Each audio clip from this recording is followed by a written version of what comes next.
एक बार भगवान बुद्ध एक नगर से गुजर रहे थे। रास्ते में उन्होंने एक बच्चे को देखा जो अपने घर के आंगन में खेल रहा था और उसकी माँ वहाँ कुछ काम कर रही थी। तभी उस बच्चे की माँ ने महात्मा बुद्ध को देखा और प्रणाम किया और कहने लगी, बुद्ध, आप रुकिए, मैं आपके लिए कुछ लेकर आती हूँ, कृपया आप उसे स्वीकार करें। बुद्ध ने कहा, मेरा पात्र भरा हुआ है, मैं उतना ही लेता हूँ जितना मेरे पात्र में आता है, इसलिए आज मैं कुछ नहीं ले सकता। मैं कल फिर आऊँगा, तुम मुझे कल दे देना। बुद्ध ने उस बच्चे के सिर पर हाथ रखा और वहाँ से चले गए।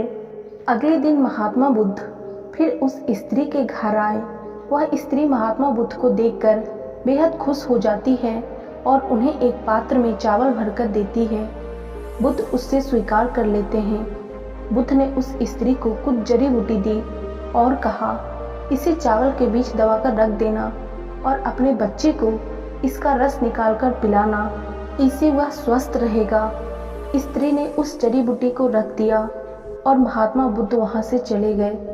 1 महीने बाद बुद्ध श्रावस्ती में संसार में व्याप्त प्राणियों के पीड़ा पर उपदेश दे रहे थे। तभी उस सभा में एक स्त्री अपने बच्चे को अपने गले से लगाए महात्मा बुद्ध के पास पहुंची और बच्चे को बुद्ध के चरणों में रखकर बोली, हे बुद्ध, मौत क्या होती है, उसकी वेदना क्या होती है, ये आप मुझसे पूछो। मैं एक विधवा हूँ और मेरा पुत्र भी अब मुझे छोड़कर चला गया। वह ना रोता है और ना ही हंसता है। हे बुद्ध, क्या आपने मुझे नहीं पहचाना? तथागत बुद्ध ने उस बच्चे को अपने गोद में उठाकर उस स्त्री से कहा, तुम्हारा पुत्र बहुत ही सुंदर है। मैंने तुम्हें कुछ जड़ी बूटियाँ दी थी, क्या तुमने उसे नहीं पिलाया? वह स्त्री बुद्ध के चरणों में गिरकर बोली, हे बुद्ध, मुझे माफ़ कर दे, वो जड़ी बूटी मैंने फेंक दी। मैं आप पर विश्वास नहीं कर पाई। मुझे लगा कहीं वो जड़ी बूटी मेरे पुत्र को हानि ना पहुंचा दे। गांव के कुछ लोग भी आपको पाखंडी और ढोंगी बताते हैं। बुद्ध ने उस स्त्री से कहा, क्या अब तुम्हें मुझ पर विश्वास है? स्त्री बोली, हाँ बुद्ध, मैं मेरे बेटे को ठीक करने के लिए हर जगह गई। तब किसी ने मुझसे कहा कि आप महात्मा बुद्ध के पास जाओ, वह सबकी समस्या को दूर करते हैं, तुम्हारी समस्या को भी जरूर दूर करेंगे। हे बुद्ध, आप मेरे बेटे को कृपया जीवित कर दें। बुद्ध ने स्त्री से कहा, जैसे जीवन सत्य है वैसे ही मृत्यु भी सत्य है, उसे स्वीकार करना चाहिए। स्त्री बोली, हे बुद्ध, आप मेरी वेदना नहीं समझ रहे हैं। मैं एक विधवा हूँ, मेरे जीने का एकलौता सहारा मेरा पुत्र था, अब वो भी मुझे छोड़कर चला गया। अब मैं किसके सहारे जीऊँगी?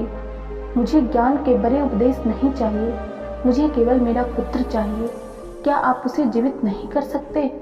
महात्मा बुद्ध बोले, ठीक है, मैं तुम्हारे बेटे को अवश्य जीवित कर दूंगा, लेकिन उसके लिए तुम्हें सबसे पहले मेरा एक काम करना होगा। तुम्हें जाकर किसी भी एक घर से एक मुट्ठी भर पीली सरसों के दाने लाने हैं। वह स्त्री खुश होकर बोली, ठीक है बुद्ध, मैं अभी लेकर आती हूँ।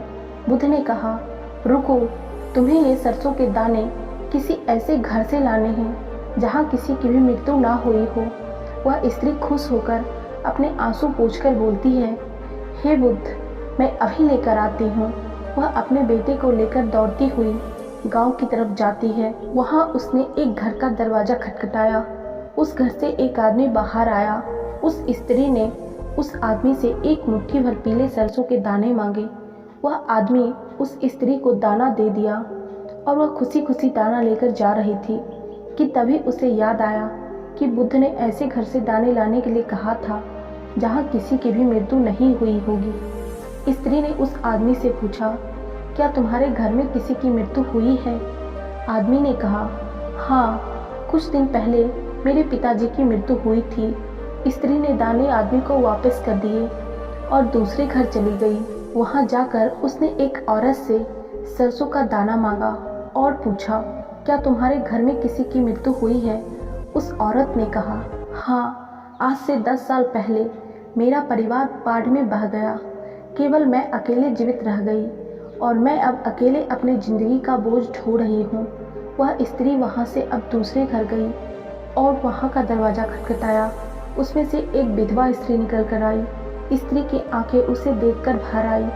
उसे लगने लगा था अब उसका बेटा उसे नहीं मिलेगा, लेकिन फिर भी उसने कोशिश जारी रखी, हार नहीं मानी। वह पूरे दिन सुबह से शाम तक घर घर घूमती रही, लेकिन उसे कोई भी ऐसा घर नहीं मिला जहाँ किसी की मृत्यु ना हुई हो। वह स्त्री बहुत रोने लगी। रोते रोते अपने बेटे को गले से लगाकर वह महात्मा बुद्ध की तरफ जा रही थी। तभी रास्ते में उसे एक शमशान घाट मिला। वहां जाकर उसने अपने बेटे के लिए एक गड्ढा खोदना शुरू कर दिया। वह गड्ढा खोदती जाती और रोती रहती। उसके बाद उसने काफ़ी देर तक अपने बेटे को निहारा। उसका माथा चूमने लगी।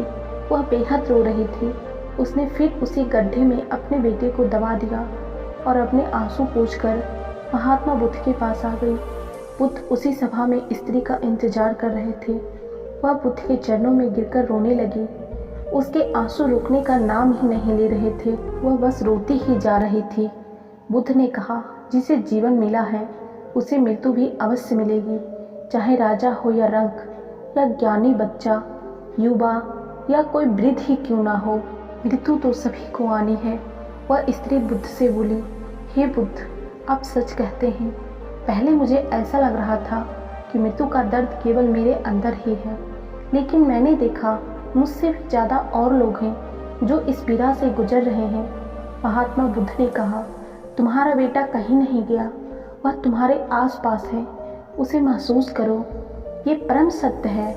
जब तक सृष्टि रहेगी दुख मनुष्य के साथ साथ चलता रहेगा, और उसका कारण है मनुष्य का खुद के साथ किसी भी चीज़ को बांध लेना। जब तक वह रहेगा तब तक हमें दुख होगा। जब कोई वस्तु हमारे पास रहती है हमें उसकी कदर नहीं होती, लेकिन जैसे ही वह हमसे दूर जाती है हमें उसके ना होने का एहसास होने लगता है और हम गहरी पीड़ा में चले जाते हैं और दुखी हो जाते हैं। हम जीवन को जागरूक होकर नहीं जीते, इसलिए मृत्यु होने पर हम रोते हैं, छटपटाने लगते हैं, लेकिन उसे समझते नहीं। दोस्तों, इस कहानी से क्या सीखने को मिला हमें कमेंट करके ज़रूर बताइएगा। आज के वीडियो में इतना ही। मिलते हैं नेक्स्ट वीडियो में, तब तक के लिए धन्यवाद।